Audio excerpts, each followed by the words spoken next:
Hello दोस्तों weekend investing Hindi channel में आपका स्वागत है। तो आज हम बात करेंगे एक बड़ा कॉमन जो फिनोमिना होता है कि जब आप कहीं कुछ स्टॉक बेचते हैं तो स्टॉक बढ़ जाता है उसके बाद या आप स्टॉक खरीदते हैं तो स्टॉक गिर जाता है। तो ये काफ़ी लोगों ने एक्सपीरियंस किया होगा कि ये अक्सर ये होता है और ये होने से हमें बड़ा दुःख होता है, खेद होता है, अफ़सोस होता है कि भई हम वेट कर लेते और ऊपर बेच लेते या हम वेट कर लेते और नीचे गिर रहा था स्टॉक नीचे खरीद लेते। तो ये जो है ये सबके साथ होता है और ये होता इसीलिए है कि जब मार्केट्स एक पर्टिकुलर रेजिस्टेंस को ब्रेक कर रही होती है, वहीं पर सबसे ज़्यादा लोगों की सेलिंग होती है। तो कोई पहले का कोई हाई हो, पॉइंट हो या पहले का जहाँ पर सबसे ज़्यादा लोगों ने खरीद रखा हो, उसी पॉइंट पे सबसे ज़्यादा सेलिंग होगी जब वो फिर से रेट आएगा और उसके बाद वो स्टॉक एकदम से भाग जाता है ऊपर। तो ये जो कॉमन धारणा है कि अगर स्टॉक हाई हो गया है, 52 वीक हाई हो गया, ऑल टाइम हाई हो गया तो निकल जाना चाहिए, तो वो एक्चुअली वो रिवर्स साइकोलॉजी में आपको काम करना चाहिए कि जिसको निकलना था उस समय तक निकल गए हैं सब।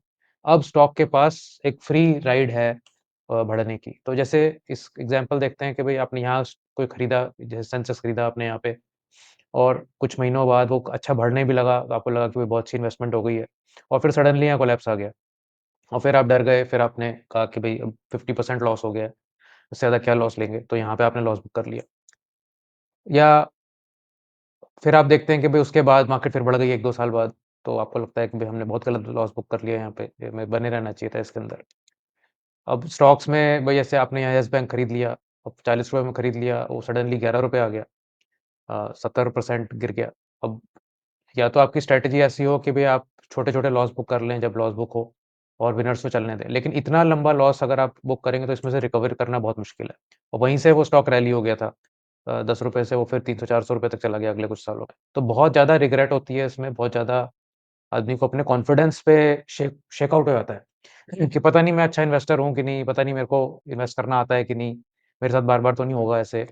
तो ये जो पूरी मार्केट है ना, ये ऑलमोस्ट मैं कहूँगा 95% लोगों को ये रिग्रेट होता रहेगा सारे टाइम बिकॉज़ एक इमोशनल गेम है ये। Uh, market is playing with your emotion आप कह सकते हो कि भई आप ज़्यादा एंथुसियास्टिक हो गए तो आपको वहाँ पिटाई लग जाती है, अब ज़्यादा फ़ियरफुल हो गए तो वहाँ से मार्केट ऊपर चली जाती है। तो आपको इस साइकिल से निकलना है, इमोशनल साइकिल से निकलना है और इमोशनल साइकिल से निकलने के लिए आपको एक प्रॉपर स्ट्रैटेजी होनी चाहिए, एंट्री एग्ज़िट के रूल्स होने चाहिए और इमोशनलेस आपका प्रोसेस होना चाहिए।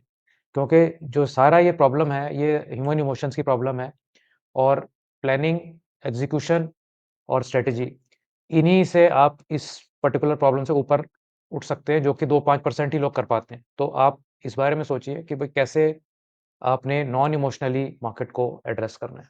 That's all. Thank you.